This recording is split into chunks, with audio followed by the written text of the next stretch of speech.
Haleluya, puji Tuhan, salam sejahtera bagi kita semua, keluarga GPDI LCD Magelang. Kita mengucap syukur kepada Tuhan kembali hari ini, kita dapat menikmati kebenaran firman-Nya. Mari terus alami pembaruan di dalam Tuhan setiap hari melalui 365 hari yang mengubahkan. Pembacaan Alkitab kita pada hari ini terdapat di dalam Roma 5 dan kita akan membaca dari ayat 1 sampai ayat yang kedua. Sekali lagi Roma 5 ayat 1 sampai ayat yang kedua. Demikian firman Tuhan. Sebab itu kita yang dibenarkan karena iman, kita hidup dalam damai sejahtera dengan Allah oleh karena Tuhan kita Yesus Kristus. Oleh Dia kita juga beroleh jalan masuk oleh iman kepada kasih karunia ini. Di dalam kasih karunia ini kita berdiri dan kita bermegah dalam pengharapan akan menerima kemuliaan Allah. Puji Tuhan, Tuhan Yesus memberkati kita melalui ayat firman Tuhan yang kita baca hari ini. Renungan firman Tuhan saya berikan judul hak istimewa bagian yang pertama. Ya Bapak Ibu yang diberkati oleh Tuhan, kita akan mempelajari renungan firman Tuhan hari ini tentunya dengan menggunakan O, I, dan A. Yang pertama kita akan observasi bersama-sama ya dari pembacaan yang kita sudah baca. Ya kita tahu bersama bahwa penulis dari kitab Roma pasal 5 ini adalah Rasul Paulus. Dan inti dari tulisan Rasul Paulus dalam Roma 5 khususnya ayat 1 sampai ayat 2 ini menyampaikan tentang hasil pembenaran. Ya kita bisa lihat judul perikopnya, hasil pembenaran. Jadi jika kita sungguh percaya kepada Tuhan Yesus, maka kita akan dibenarkan oleh iman kita, oleh kepercayaan kita kepada Tuhan Yesus. Dan dari pembenaran itu ada hal-hal yang akan kita terima, ada hal-hal yang akan kita alami sebagai seorang pengikut Kristus. Hasil dari kita dibenarkan oleh Kristus melalui iman kita. Jadi dulunya kita ini adalah umat yang berdosa, umat yang hidup dalam kesalahan, makhluk yang hina ya. Tetapi karena Tuhan Yesus ya melalui pengorbanan di atas kayu salib sudah menebus dosa kita, disitulah kita menerima pembenaran. Ya, kita menerima pembenaran dan ketika kita sungguh percaya kepada Tuhan Yesus, kita dikuduskan, kita disucikan dan dari dosa hendaknya kita hidup dalam kebenaran karena kita sudah dibenarkan ya. Oleh sebab itu akan ada hal-hal yang kita terima, akan ada hak-hak istimewa yang akan kita dapatkan melalui pembenaran yang sudah kita alami yang diberikan oleh Tuhan Yesus. Nah, mengapa Rasul Paulus menjelaskan hal ini kepada jemaat di Roma yaitu tentang hasil pembenaran itu? Ya alasannya karena tentunya Rasul Paulus ingin mendorong para jemaat supaya bertekun dalam iman mereka yang sudah benar yaitu mereka percaya kepada Tuhan Yesus dan supaya memastikan bahwa umat Tuhan atau jemaat yang ada di Roma, mereka ini benar-benar sudah dibenarkan di dalam Tuhan sehingga dapat penghiburan, sehingga juga mendapatkan hak-hak istimewa yang diberikan oleh Tuhan Yesus. Serta Rasul Paulus juga mendorong jemaat untuk melaksanakan kewajiban ya sebagai seorang pengikut Kristus dan melaksanakan apa yang harus mereka lakukan sesuai dengan kehendak Tuhan Yesus untuk jemaat-jemaat tersebut dan tentunya untuk kita semuanya. Nah, itulah observasi yang bisa kita temukan dalam perikop ini ya, dalam kitab Roma pasal yang kelima khususnya di perikop yang pertama dari ayat 1 sampai ayat yang ke-11. Dan kemudian interpretasinya. Nah, dari penjelasan Rasul Paulus ini kepada jemaat yang ada di Roma, pelajaran apa yang kita juga dapat terima di dalamnya? Berkat apa yang bisa kita dapatkan dari ayat firman Tuhan ini? Ya, kita belajar bagaimana dari perikop ini kita jadi mengetahui bahwa ada sebuah hak istimewa yang kita akan terima saat kita beriman sungguh dan kita sudah dibenarkan di dalam Tuhan Yesus. Dan hak istimewa tersebut adalah yang pertama, kita hidup dalam damai sejahtera dengan Allah. Ayat yang pertama dari kitab Roma pasal 5 ini mengatakan sebab itu kita yang dibenarkan karena iman, kita hidup dalam damai sejahtera dengan Allah oleh karena Tuhan kita Yesus Kristus. Nah, dosalah yang menimbulkan permusuhan antara kita dengan Allah, yang membuat hubungan manusia dengan Allah itu terputus. Ya Bapak Ibu sudah mengetahui akan hal ini. Dosa menciptakan hubungan yang renggang, ya bahkan perseteruan antara manusia dengan Allah. Dan Allah yang kudus dan benar ini tidak mungkin dapat berdamai dengan seorang yang berdosa.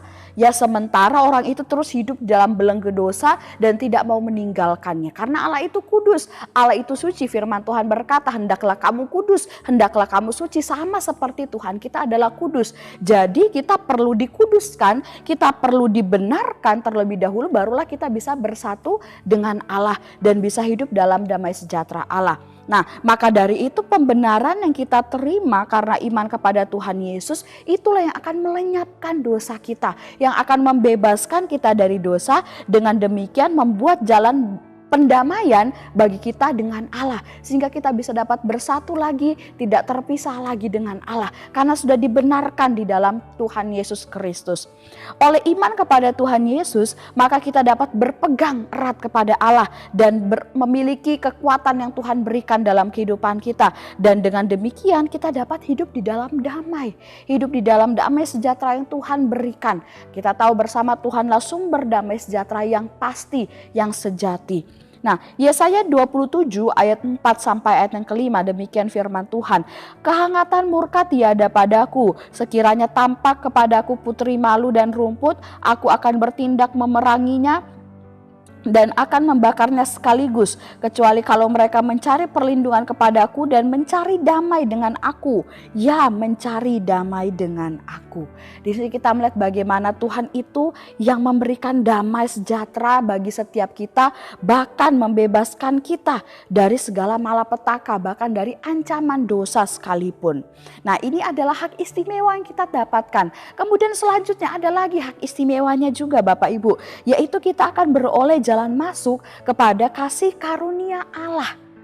Ayat yang kedua kita baca bersama-sama. Oleh Dia kita juga beroleh jalan masuk oleh iman kepada kasih karunia ini. Di dalam kasih karunia ini kita berdiri dan kita bermegah dalam pengharapan akan menerima kemuliaan Allah.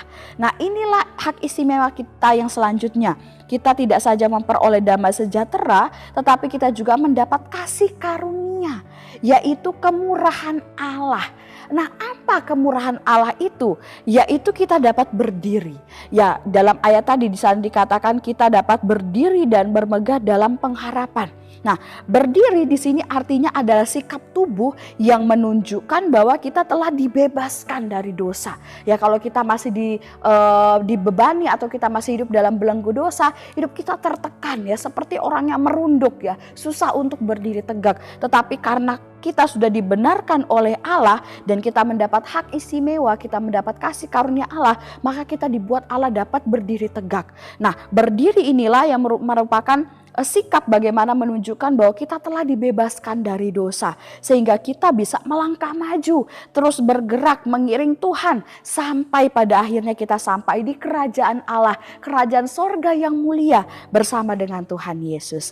Dan itu adalah hak istimewa yang sangat luar biasa, dan itu adalah milik kita. Dan kemudian hak istimewa yang terakhir, yaitu adalah kita dapat bermegah dalam pengharapan dan menerima kemuliaan Allah. Masih dalam ayat yang kedua, oleh Dia kita juga beroleh jalan masuk oleh iman kepada kasih karunia ini. Di dalam kasih karunia ini kita berdiri dan kita bermegah dalam pengharapan akan menerima kemuliaan Allah. Ya, bermegah dalam pengharapan. Pengharapan apa yang kita miliki di dalam Tuhan Yesus? Tentunya ada begitu banyak pengharapan. Pengharapan akan mujizat, pengharapan akan kesembuhan, akan pertolongan, perlindungan, hikmat, dan terlebih lagi pengharapan untuk menerima kemuliaan yang akan diberikan kepada orang-orang kudus ya, yang akan masuk di dalam kerajaan sorga.